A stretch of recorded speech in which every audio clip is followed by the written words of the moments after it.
Assalamualaikum warahmatullahi wabarakatuh. Perkenalkan, nama saya Nura Kusmastuti, nomor absen 1 dengan NIM 1262052111053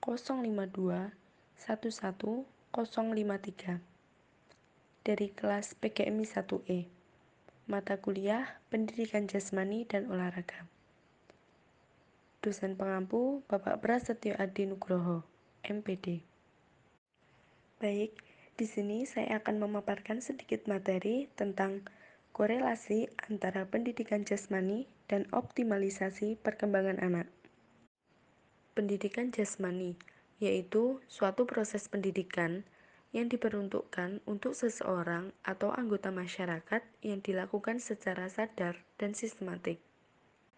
Selanjutnya, hal-hal yang mempengaruhi perkembangan psikologis dan psikososial.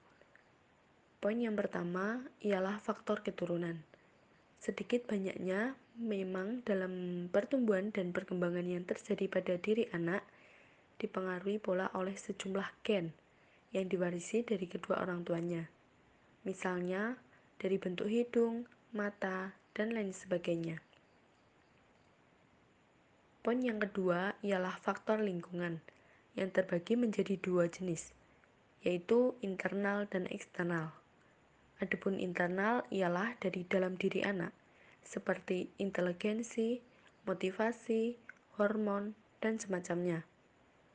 Sedangkan eksternal terdiri dari status ekonomi dan sosial orang tua si kecil. Kebudayaan yang juga tak kalah dalam membentuk kepribadian serta pola pikir anak, dan masih banyak lagi. Dan poin yang terakhir yaitu kematangan.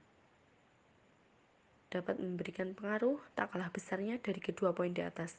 Sebab, dengan kematangan tersebut, anak akan memiliki pola perilaku dan fisik yang berubah menjadi lebih baik. Selanjutnya, tahap perkembangan dasar anak usia 2 sampai 7 tahun. Poin yang pertama yaitu tahap pengenalan. Poin yang kedua, tahap dasar. Dan poin yang terakhir yaitu tahap kematangan. Tahap-tahap perkembangan tersebut memberi pengaruh terhadap pengembangan pemrograman pembelajaran, pendidikan jasmani, olahraga, dan kesehatan. Selanjutnya yaitu tahap perkembangan gerak spesialisasi anak usia 7 sampai 14 tahun. Yang pertama, tahap transisi dari gerak dasar ke gerak aplikasi.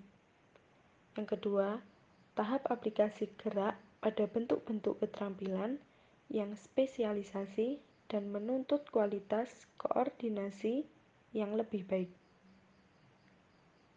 Dan yang terakhir, tahap pemanfaatan pada berbagai kegiatan yang menumbuhkan keterampilan gerak dan kualitas koordinasi yang lebih baik. Selanjutnya, prinsip pertumbuhan dan perkembangan anak didik. Poin yang pertama, pertumbuhan dan perkembangan terjadi secara terus-menerus sejak seseorang dalam janin sampai batas usia tertentu. Yang kedua, pada perjalanan usia anak mengalami proses pertumbuhan dan perkembangan yang berbeda. Dan yang terakhir, tiap individu memiliki karakteristik pertumbuhan dan perkembangan yang berbeda. Dan yang terakhir yaitu cara mengoptimalkan tumbuh kembang anak dengan baik. Yang pertama, lingkungan sangat berpengaruh terhadap tumbuh kembang anak. Yang kedua, lakukan permainan yang menyenangkan. Yang ketiga, luangkan waktu bersama anak. Dan yang terakhir, penuhi kebutuhan gizi anak. Demikian adalah sedikit pemaparan materi dari saya tentang korelasi antara pendidikan jasmani dan optimalisasi perkembangan anak. Terima kasih. Wassalamualaikum warahmatullahi wabarakatuh.